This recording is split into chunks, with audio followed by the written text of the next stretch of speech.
बिस्मिल्लाहिर्रहमानिर्रहीम अस्सलामुअलैकुम। हुज़ैफ़ा's किचन में सबका वेलकम है।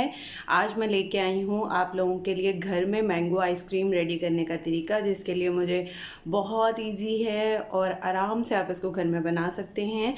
और 3 चीज़ें डलेंगी और आपकी जो है वो आइसक्रीम रेडी होगी। आप लोग ट्राई करके अपना फ़ीडबैक लाजमी दिया करें। चलिए अब चलते हैं रेसिपी की तरफ।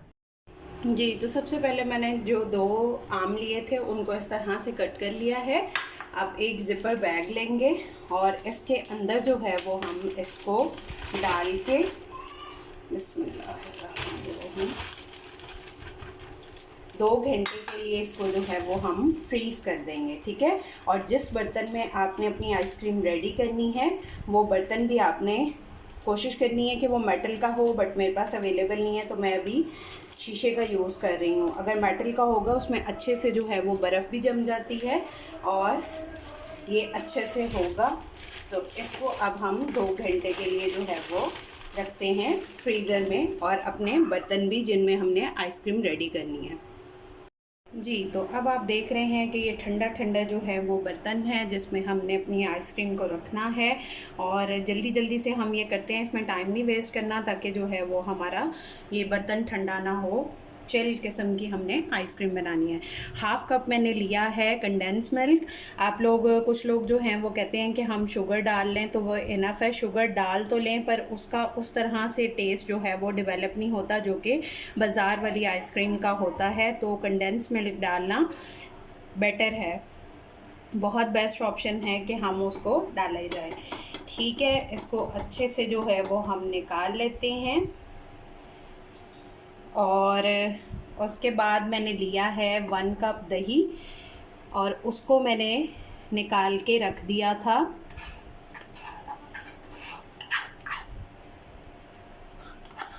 एक मिनट में आप लोगों को दिखाती हूँ, पहले मैं ये पूरा निकाल लूँ ताकि वेस्ट ना हो।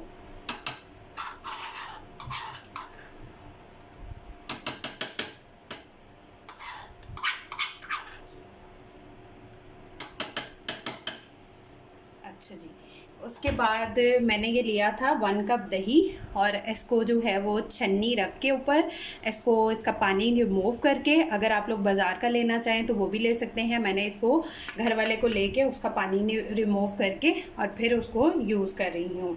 तो ये 1 कप था, ये तकरीबन हाफ़ रह गया है, ये ऐड कर देंगे।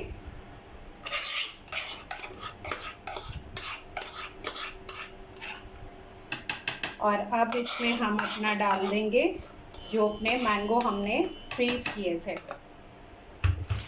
ज़िपर बैग में जो हमने रखे थे वो हम इसमें सारे ऐड कर देंगे।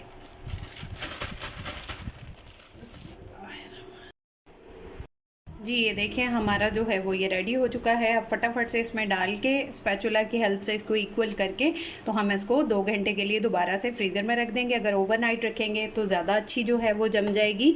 तो मैं इसको इसमें निकाल कर फिर मिलती हूँ। जी, तो मैंने इसको देखें इक्वल कर लिया है। अब इसको फटाफट से हम दोबारा से फ्रीज़र में रख देते हैं। अगर आप ओवरनाइट रखना चाहें ओवरनाइट रख सकते हैं। मैं 2 घंटे के लिए रखूँगी और फिर इसका रिज़ल्ट दिखाऊँगी और फिर इंशाल्लाह मिलेंगे नेक्स्ट न्यू रेसिपी के साथ। अल्लाह हाफ़िज़, फ़ी इमानिल्लाह।